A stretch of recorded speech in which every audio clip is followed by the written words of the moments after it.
Have you ever wondered about the story of Adam and Eve? It's more than just a tale about an apple and a snake. It's a foundational story for billions of people.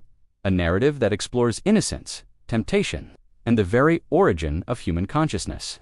Let's journey back to the beginning, to a place called Eden, and unpack this timeless story together. Imagine a garden, a paradise so perfect it's beyond our wildest dreams. This was the Garden of Eden. The air was pure, the rivers flowed with crystal clear water, and every kind of beautiful plant and fruitful tree grew in abundance. It was a world untouched by hardship, a place where harmony reigned between nature and its inhabitants. And in the heart of this perfect world, God placed the first man, Adam. Adam wasn't just a resident, he was the garden's steward. His job was to cultivate it and care for it. Can you picture that? Waking up every day in paradise with a purpose given to you by the creator of the universe. He had everything he could possibly need. But amidst all this perfection, God noticed something. Adam was alone. And so God said it was not good for man to be alone. This is where the story takes a fascinating turn. God brought all the animals to Adam, and Adam gave each one a name. The majestic lion, the soaring eagle, the playful dolphin, he named them all. It was a display of his intelligence and his role as caretaker of this world. Yet, among all these wonderful creatures, there was no suitable partner for Adam. He was still alone in a world full of life. So, God performed a profound act of creation. He caused a deep sleep to fall upon Adam, and while he slept, God took one of his ribs and fashioned from it the first woman, Eve. When Adam woke up and saw her, his response was pure poetry. "This is now bone of my bones and flesh of my flesh." For the first time, he wasn't alone. He had a partner, an equal, someone to share paradise with. They were both naked, yet they felt no shame. Their innocence was absolute. In the center of this perfect garden stood two special trees, the tree of life, which granted eternal life, and the tree of the knowledge of good and evil. God gave Adam and Eve complete freedom in the garden, with just one rule, one single prohibition. He told them, "You are free to eat from any tree in the garden, but you must not eat from the tree of the knowledge of good and evil, for when you eat from it, you will certainly die." This one rule wasn't about restriction, it was about choice. It was the linchpin of their free will. To truly love and obey God, they had to have the option not to. This tree represented that choice. For a time, they lived in blissful obedience, enjoying their perfect world and their relationship with each other and with God. They walked with God in the cool of the day. Imagine that kind of intimacy with the divine. But paradise was about to be disrupted. A new character enters the scene, the serpent.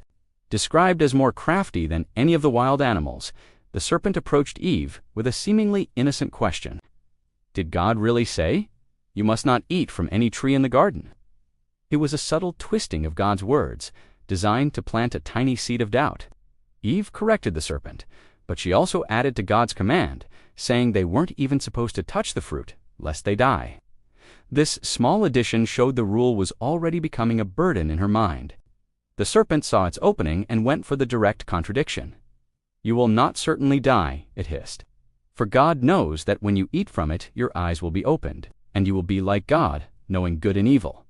This was the ultimate temptation. It wasn't just about a piece of fruit. It was about power, knowledge, and the desire to be like God himself. The serpent masterfully appealed to Eve's pride and curiosity. She looked at the fruit. It was good for food, pleasing to the eye, and also desirable for gaining wisdom. The temptation was now coming from all sides, physical, aesthetic, and intellectual. In that moment, Eve made a choice. She took the fruit and ate it. The story doesn't end there. She then gave some to Adam, who was with her, and he ate it too. He wasn't deceived like Eve was. He made a conscious choice to disobey, to follow his partner rather than his creator. And in that shared act of disobedience, everything changed. Immediately their eyes were opened, just as the serpent had promised. But what they saw wasn't the godlike status they expected. Instead, they saw their own nakedness. For the first time, they felt shame. Their innocence was shattered. They scrambled to cover themselves with fig leaves, a futile attempt to hide their newfound vulnerability from each other and from themselves. Then they heard the sound of God walking in the garden. Before, this would have been a moment of joy. Now, it was a source of terror. Adam and Eve hid among the trees, trying to escape the presence of the one who gave them life. The creator of the universe called out, "Where are you?" It wasn't that God didn't know their physical location. It was a question aimed at their hearts. "Where have you gone? What has happened to your relationship with me?"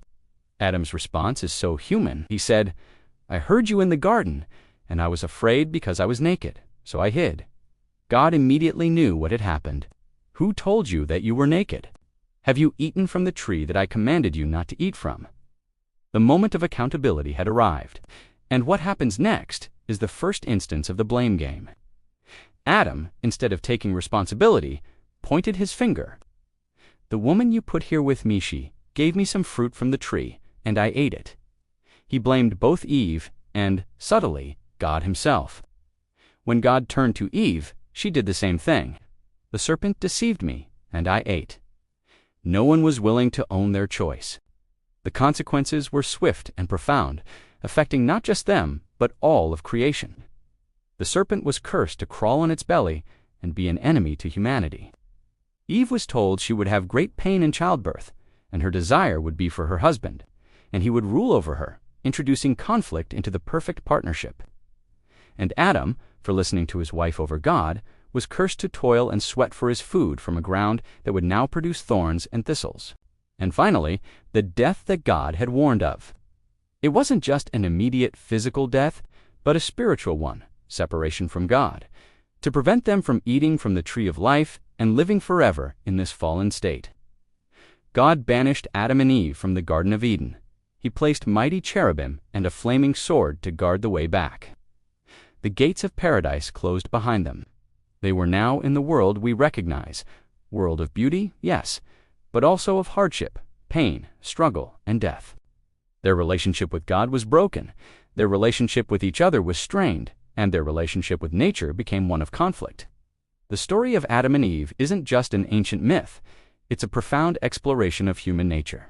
It explains our deep-seated sense of right and wrong, our awareness of our own mortality, and our longing for a lost paradise, for a restored connection with something greater than ourselves. It sets the stage for the rest of the biblical narrative, which is ultimately a story of redemption, a story of God's plan to bring humanity back from exile. What do you think? Does this story still resonate today? Does it explain something about our own struggles with temptation, choices, and consequences? It's a story that has shaped our world in countless ways, and whether you see it as history, allegory, or myth, its power to make us think about who we are and our place in the universe is undeniable. Thanks for joining me on this journey back to Eden. If you found this exploration interesting, make sure to like this video and subscribe for more deep dives into the stories that shape our world. Drop a comment below with your thoughts on Adam and Eve. I'd love to hear from you. See you in the next one.